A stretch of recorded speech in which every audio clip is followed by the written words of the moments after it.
Video में मैं आप सभी को क्लास 7 के अभ्यास 4D को पूरा कंप्लीट कराऊंगा। यदि आप सभी को इस अभ्यास के अंदर कोई समस्या आ रही है तो इस वीडियो को कंप्लीट देखिए। इसके अंदर मैं बहुत आसान तरीके से आपको इस सभी क्वेश्चनों की रचना करना सिखाऊंगा। तो आइए पहला क्वेश्चन हम पढ़ते हैं और देखते हैं हमको क्या दिया गया है और इसकी रचना किस प्रकार से करनी है। तो यहाँ पर आपको दिया गया है, एक रेखाखंड AB खींचिए, इस पर कोई बिंदु यम अंकित कीजिए, यम से होकर रेखाखंड AB पर एक लंब पटरी और प्रकार द्वारा खींचिए। तो ये क्वेश्चन है। तो चलिए इस क्वेश्चन को शुरू करते हैं। देखिए, इस क्वेश्चन को सॉल्व करने से पहले यहाँ पर हमको लिखना पड़ता है हमको क्या चीज़ें दी गई हैं और किस चीज़ की रचना करनी है। ठीक है, तो उस चीज़ों को आइए मैं बताता हूँ आपको कैसे पता लगेगा कि आपको क्या दिया गया है और किसकी रचना करनी है। तो देखिए यहाँ पर आपको ज्ञात है, में क्या ज्ञात है, रेखाखंड AB। हमको पता कैसे चला, इसको आइए समझते हैं। तो यहाँ पर देखिए जो चीजें आपको पहले से दी रहती हैं उसको ही कहते हैं ज्ञात है। ठीक है, तो यहाँ पर देखिए रेखाखंड AB खींचिए, तो आपको एक रेखाखंड AB खींचना है, मतलब ये आपको दिया गया है। ठीक है, पता है कि हमको क्या करना है, रेखाखंड खींचना है, तो आपको ये लिखना है रेखाखंड AB हमको क्या है, ज्ञात है। अब रचना करनी है, किस चीज को आपको रचना करनी है, क्या चीज बनाना है। तो यहाँ पर देखिए इस पर एक बिंदु यम अंकित कीजिए, तो यम से होकर रेखाखंड AB पर लंब पटरी और प्रकार द्वारा खींची। तो आपको ये जो खींचने के लिए कह रहा है यही बनाने के लिए कह रहा है, सीधी बात हम समझे तो। ठीक है, तो यहाँ पर आपको क्या करना है, यम से होकर एक रेखाखंड AB की रचना करनी है, मतलब बनाना है। ठीक है, तो इसको इस तरह से लिखेंगे। अब देखिए इसको किस तरह से करना है, इसको भी आइए हम समझते हैं, बड़े ध्यान से समझना। अब यहाँ पर एक एक चीज को हम बड़े बारीकी से समझने वाले हैं। सबसे पहले आपको जो ज्ञात है उसको हम बनाएंगे। तो आपको क्या ज्ञात है, रेखाखंड AB ज्ञात है। ठीक, तो यहाँ पर क्या करेंगे, एक रेखाखंड AB हम बना लेंगे। तो चलिए यहाँ पर मैं आपको रेखाखंड AB बनाकर दिखा देता हूँ। तो ऐसे एक सीधी लाइन आपको खींच लेनी है। ठीक है, तो आप इसको कितना बड़ा कर सकते हैं, इसके अंदर आपको बताया नहीं गया कितनी बड़ी लाइन होनी चाहिए। ठीक है, कितनी बड़ी ये रेखा होनी चाहिए। तो चलिए हमने इसको इतना बड़ा बना लिया है। अब क्या करना है, इस पर आपको एक बिंदु यम लेना है, इसका नाम क्या देना है, पहले AB देना है, तो A और B। ठीक है, और इस पर क्या करना है, आपको एक बिंदु यम लेना है। क्या लेना है, एक बिंदु यम। तो यम जहां पर लेंगे वो आपका बीचों बीच होना चाहिए, आप कहीं पर भी ले सकते हैं लेकिन बीचों बीच रहेगा ज्यादा सही पड़ेगा, ठीक देखने में। तो यहाँ पर देखिए हमने एक बिंदु यम ले लिया, आप कहीं पर भी ले सकते हो, तो मैंने बीच में लिया है इसके। ठीक है, तो यहाँ पर हमने क्या लिया, एक बिंदु यम ले लिया, हो गया। अब देखिए इसके बाद क्या करना है, ध्यान समझिएगा, बिंदु यम ले लिया आपने। अब इसके बाद आपको क्या करना है, प्रकार लेना है। ठीक है, प्रकार के अंदर आप, मैं यहाँ पर पेन का प्रयोग कर रहा हूँ, आप पेंसिल का प्रयोग कीजिएगा। अब यहाँ पर क्या करना है, आपको ये प्रकार की जो नोक है इस पर यम पर रखना है और यहाँ पर आपको एक ऐसा चाप लगाना है जो A और B को काटे। ठीक है, A और B को टच करे। तो देखिए इस तरह से छोटा सा कर लेंगे आप पहले प्रकार को। उसके बाद देखिए A से होते हुए मैंने क्या किया, यहाँ से एक चाप ऐसे लगाया जो B तक जाता है। ठीक है, ये हो गया। अब देखिए इसको नाम दे देना है आपको, जो इधर है इसको हम P दे देते हैं और इस साइड वाले को Q दे देते हैं। ठीक है, ये हो गया। अब क्या करना है, इसके बाद नेक्स्ट काम आपका है, आपको अब जो ये P और Q बनाया है तो आपको क्या करना है, ये जो यम है इससे बड़ी दूरी होनी चाहिए, बिल्कुल यम के इतना नहीं होनी चाहिए। ठीक है, जो ये आपका, सॉरी यम कह रहा हूँ, जो PQ है इससे बड़ी दूरी, जितना भी हम आपने जितना इस गोले को बनाया उससे बड़ा होना चाहिए थोड़ा सा। ठीक है, तो देखिए इस बार क्या है, Q से बड़ा है ये। ठीक है, गोला प्रकार को हमने Q से बड़ा नापा है, यहाँ पर तक आ रहा है। ठीक है, अगर इतना बड़ा होता, जितना बड़ा ये गोला है, जितना बड़ा हमने अभी यहाँ पर बनाया है, तो वो यहाँ पर सही नहीं होता। ठीक है, इसलिए आपको थोड़ा सा इसे बड़ा लेना है। ठीक है, PQ से बड़ा होना चाहिए। तो देखिए आपको क्या करना है, इसके बाद Q जो P बिंदु है इस पर इस प्रकार को रखना है। रख करके क्या करना है, आपको यहाँ पर ऊपर एक चाप लगा देना है इस तरह से। ठीक है, उसके बाद आप यही काम आपको Q वाले बिंदु पर रख करके, Q वाला बिंदु कहाँ पर होगा, जहां पर ये लाइन और ये जो हमने यहाँ पर चाप लगाया था ये दोनों जहां पर काट रहे हैं वही Q बिंदु होगा, वही P बिंदु होगा। ठीक, वही लेना है। तो यहाँ पर रखेंगे इस लाइन पर जो यहाँ पर ये काट रहा है, तो इस पर रख करके आपको इस तरह से चाप लगाना है। तो देखिए दोनों कहीं ना कहीं काट रहे हैं, जो काट रहा है यही क्या होगा, इसका लंब होगा। अब इसको क्या करना है, पटरी की मदद से आपको मिला देना है इस तरह। ठीक है, तेरे पढ़ाई का कितना भी टफ से टफ क्वेश्चन हो, बस फोटो खींचो, अपलोड करो। तो पटरी की मदद से इसको क्या करेंगे, हम इस तरह से मिला देंगे। और यहाँ पर आपको एरो बना देनी है दोनों साइड की, आप इसको चाहे जितना बड़ा कर सकते हो। ठीक, कोई वो नहीं है कि बस इतना ही बड़ा रहेगा, आप और बड़ा कर सकते हो। तो यहाँ पर अब इसको नाम दे देते हैं। तो ये यहाँ पर ये जो हमारा ये लंब है, इसको सी नाम दे देते हैं यहाँ पर, ठीक है, इस वाले बिंदु को। और ये जब हो ही चुका है, बस हो गया, ठीक है। अब इसके अंदर ये जो हमने किया उसको सबको हमको लिखना पड़ेगा शब्दों में, उसी को हम कहते हैं रचना के चरण। तो मैं यहाँ पर चलिए लिख देता हूँ और उसका मैं आपको बताता हूँ कैसे होता है। तो देखिए आपको रचना के चरण में कैसे लिखना है, ध्यान समझिएगा, ठीक है। तो ये है आपका रचना का चरण, ठीक है।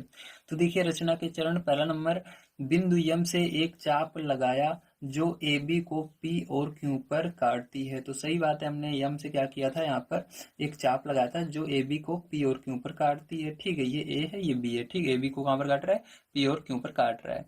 दूसरा नंबर, पी से पीएम से बड़ी त्रिज्या का चाप लगाया। मैंने कहा था आपको, जब यहाँ पर आप चाप लगाओगे ऊपर, तो आपको ये जो दूरी है, ठीक है, ये जो दूरी है आपकी पी क्यू या पी एम, ऐसे कुछ भी कह सकते हो आप, पी क्यू भी ले सकते हो या पी एम भी लोगे तब भी सही है, लेकिन आधे से ज्यादा होनी चाहिए, ठीक है। तो आधे से मैंने ज्यादा लिया था, मैंने यहाँ तक लिया था।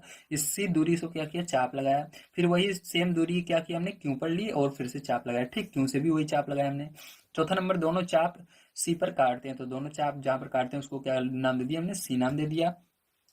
बिंदु यम और सी को मिलाते हुए आगे बढ़ाया। फिर हमने बिंदु और सी और यम को मिला दिया। तो यही जो आपकी रेखा बनी है, यही क्या करेगी, यही मतलब इस जो ये नीचे वाली रेखा है, इसको ये सीधी रेखा क्या कर रही है, इस पर लंब है, ठीक है, इस वाली पर लंब है। तो आपको समझ में आ गया किस तरह से करना है। चलिए इसके बाद देखते हैं अब इसका सेकंड नंबर क्वेश्चन कैसे होगा।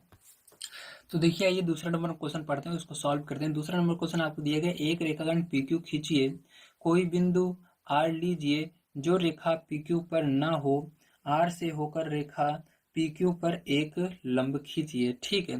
तो इसको किस तरह से करना है आइए देखते हैं। सबसे पहले यहाँ पर आपको क्या क्या चीजें दी गई हैं उसको हम ज्ञात है में लिखेंगे, चलिए देख लेते हैं। एक रेखाखंड PQ ज्ञात है आपको, ठीक है, एक रेखाखंड क्या ज्ञात है आपको, PQ ज्ञात है, और एक बिंदु आपको पता है R, ठीक है, जो कि PQ पर नहीं है। ये दो चीजें आपको पता है, लेकिन आप यहाँ पर केवल लिखेंगे ज्ञात है में, रेखा हमें ज्ञात है रेखाखंड PQ, ठीक है। चलिए और इसके बाद रचना किस चीज की करनी है, आपको रचना करनी है यहाँ पर R से होकर PQ पर एक लंब की, ठीक है। चलिए देखते हैं। तो देखिए यहाँ पर आपको दूसरे नंबर क्वेश्चन में ज्ञात है रेखाखंड PQ, ठीक है, रचना आपको करनी है R से होती हुई रेखा PQ पर लंब की, ठीक है। अब इसके लिए क्या करेंगे, आप स्केल लेंगे। सबसे पहले यहाँ पर PQ बनाएंगे एक रेखा खंड, चलिए रेखाखंड PQ बना लेते हैं।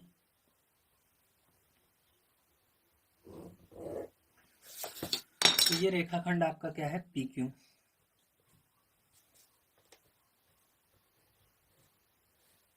ठीक है। अब देखिए इसके बाद क्या करना है आपको इस पर पता है एक बिंदु, ठीक है। देखिए आपको दिया गया है यहाँ पर क्वेश्चन में, कोई बिंदु R लीजिए जो रेखाखंड PQ पर ना हो, मतलब एक बिंदु आपको लेना है जो कहीं पर भी हो लेकिन इस पर ना हो, इधर हो सकता है, इधर हो सकता है, कहीं पर हो सकता है, ठीक है। तो यहाँ पर मैं ले लेता हूँ एक बिंदु, कहीं पर ले सकते हो आप। तो यहाँ पर मैं एक बिंदु ले लेता हूँ जिसको नाम क्या दे देना है, R दे देना है, ठीक है। अब देखिए इसके बाद आपको क्या काम करना है, ध्यान समझिएगा।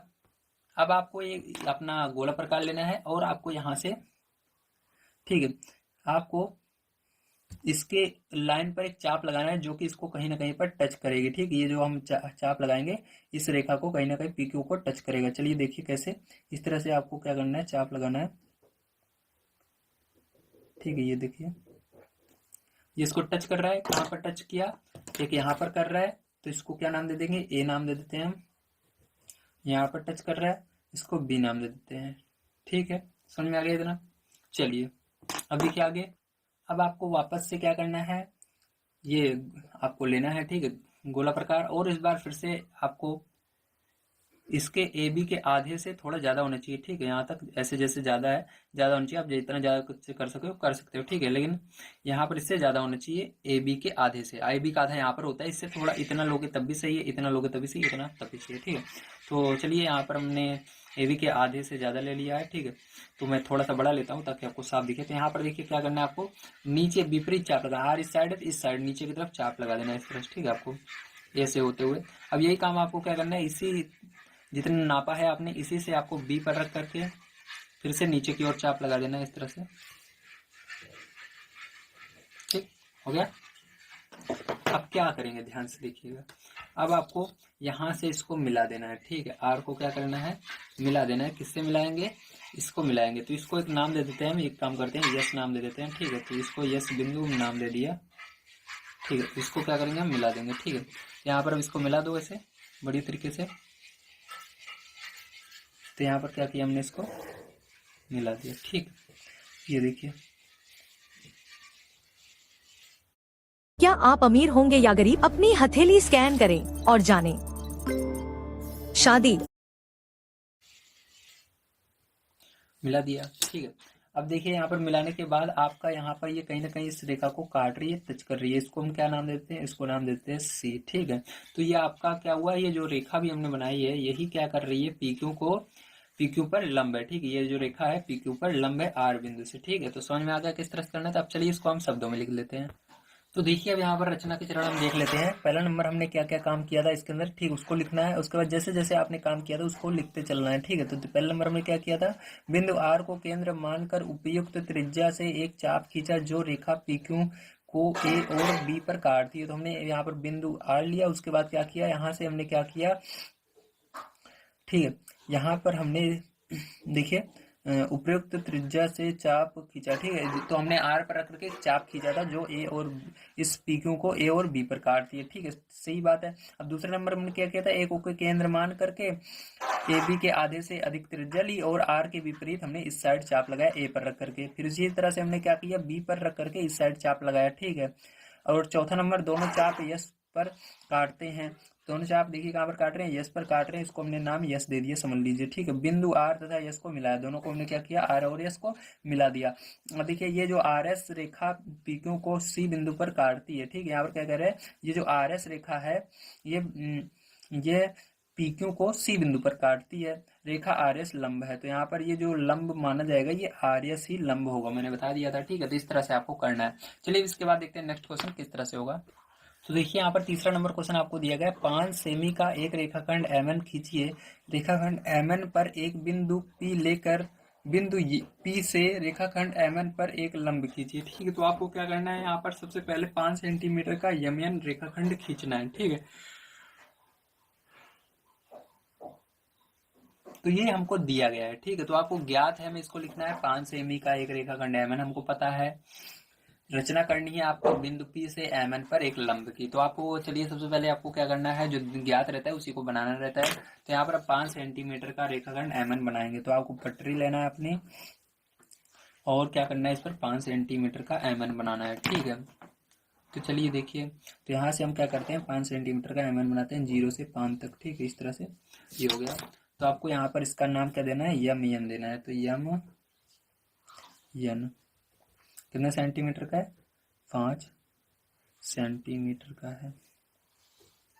ठीक है, अब देखिए अब क्या करना है, आपको ध्यान समझना है इसके बाद। ठीक है, आपको इस पर एक बिंदु लेना है। ठीक है, इस पर क्या करना है, आपको एक बिंदु पी लेना है, क्योंकि आपके दिया गया है इसके अंदर, देखिए दिया गया है रेखाखंड एमएन पर एक बिंदु पी लेकर, तो आपको इस पर एक बिंदु पी लेना है। तो चलिए हमने यहाँ पर बीचों बीच एक बिंदु पी ले लिया। ठीक है, आप चाहो किधर भी ले सकते हो, इसके अंदर ये नहीं दिया गया बीच में ही लेना है, लेकिन बीच में रहेगा ज्यादा अच्छा दिखता है। आप चाहो यहाँ पर ले सकते हो, ठीक है, चाहो बिल्कुल इस कोने पर ले सकते हो, कहीं पर ले सकते हो, क्योंकि ये रेखा जो है, ठीक है, ये जो रेखा खंड है इतना है। ठीक है, तो आप इसके अंदर कहीं पर भी ले सकते हो, बस आपको रचना करनी है। तो यहाँ पर हमने इसको बीच में लिया है, आप अपने हिसाब से कहीं पर भी ले सकते हो।